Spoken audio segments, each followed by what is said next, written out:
চাকা, battery, container নষ্ট হওয়ায় অলস পড়ে আছে ডিএসসিসির বজ্র ব্যবস্থাপনা কাজে ব্যাহত প্রায় 200 গাড়ি। একই সঙ্গে রয়েছে চালকের অভাব। এতে ব্যাহত হচ্ছে নাগরিক সেবা। দায়িত্বশীলরা বলছেন অর্থ বরাদ্দের অভাবে সরানো যাচ্ছে না এসব নষ্ট গাড়ি। আর প্রশাসক দুষছেন তারপর চেয়ারে বসে থাকা বিগত কর্মকর্তাদের। তবে কোরবানির আগেই গাড়িগুলো সরানোর আশ্বাস মিলেছে। মনির হোসেনের তোলা ছবিতে বিজন কুমারের বিশেষ প্রতিবেদন। কোনো ট্রাকের চাকা নেই, আবার কোনোটির চাকা আছে কিন্তু নষ্ট হয়েছে টায়ার টিউব। আবার এমনও কিছু গাড়ি রয়েছে যেগুলো চলছে না কন্টেইনার কিংবা ব্যাটারি নষ্ট হওয়ায়। পাশাপাশি ভেকু গাড়িগুলোর দশাও খুবই বেহাল। ঢাকা দক্ষিণ সিটি কর্পোরেশনের মাতুয়াইল ল্যান্ডফিল্ডে পড়ে আছে নষ্ট এসব গাড়ি। সিটি কর্পোরেশনটির বর্জ্য ব্যবস্থাপনার কাজে ব্যবহৃত অলস সব গাড়ির কারণে প্রতিদিনই ব্যাহত হচ্ছে নাগরিক সেবা। অনেকটা বেগ পেতে হয় আমাদের, গাড়ির সংকট, গাড়ি, তারপরে আপনার আমাদের চাকার বেশ কিছুদিন চাকার সমস্যা। আমার 3টা ট্রিপ কিংবা 4টা ট্রিপ শিডিউল করা।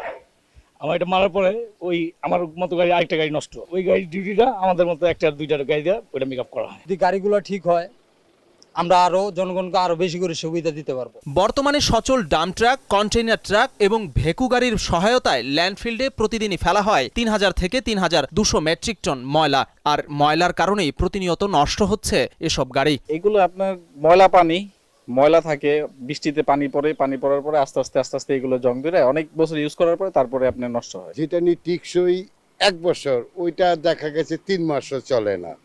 এই ময়লার কারণে বেশিরভাগ ক্ষতিটা। কর্পোরেশনের হিসেবে বর্জ্য ব্যবস্থাপনার জন্য মোট গাড়ির সংখ্যা প্রায় 630টি। এর মধ্যে নষ্ট গাড়ির সংখ্যা 200টি। এতে নগরীর বর্জ্য অপসারণের কাজ অনেকটাই চ্যালেঞ্জিং হয়ে পড়েছে বলে দাবি কর্তৃপক্ষের। শত লিমিটেশন থাকলেও যেহেতু বর্জ্য ব্যবস্থাপনা প্রতিদিনের কাজ, সো আমরা আমাদের লিমিটেশন সত্ত্বেও আমরা এই কাজটাকে প্রাধান্য দিয়ে আমরা চালিয়ে যাচ্ছি। প্রতিষ্ঠানটির তথ্য বলছে সবগুলো গাড়ি মেরামতের জন্য বার্ষিক প্রয়োজন 34 কোটি 60 লাখ টাকা। তবে এই কাজে প্রতি বছর বরাদ্দ ধরা হয় মাত্র 17 কোটি 45 লাখ টাকা। এছাড়াও রয়েছে চালকের অভাব। প্রতিষ্ঠানের আয় কমে যাওয়ায় এমন পরিস্থিতির সৃষ্টি হয়েছে বলে দাবি এই কর্মকর্তার। যেভাবেই হোক আয় যদি আমাদের না বাড়াতে পারি তাহলে কিন্তু আপনার এই খরচগুলি সংস্থান করা আমাদের জন্য বড় ধরনের একটা চ্যালেঞ্জ। এদিকে বর্তমান প্রশাসক দুষলেন অন্তর্বর্তী সরকারের আমলে দায়িত্বে থাকা প্রশাসককে। তবে সমস্যা দ্রুতই সমাধানের আশ্বাস দিলেন তিনি। সিটি কর্পোরেশনের জোয়ার ছিল না, ভাটার মধ্যে চলছিল।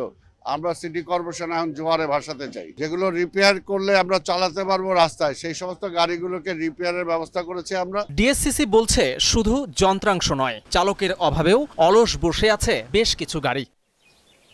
সবগুলো গাড়ি সারাতে পারলে সিটি কর্পোরেশন তাদের সেবার মান আরও বাড়াতে পারবে। কিন্তু তার আগে সিটি কর্পোরেশনকে বাড়াতে হবে তাদের আয়। সকল সংকট কাটিয়ে সিটি কর্পোরেশন কি পারবে তাদের আয় বাড়াতে?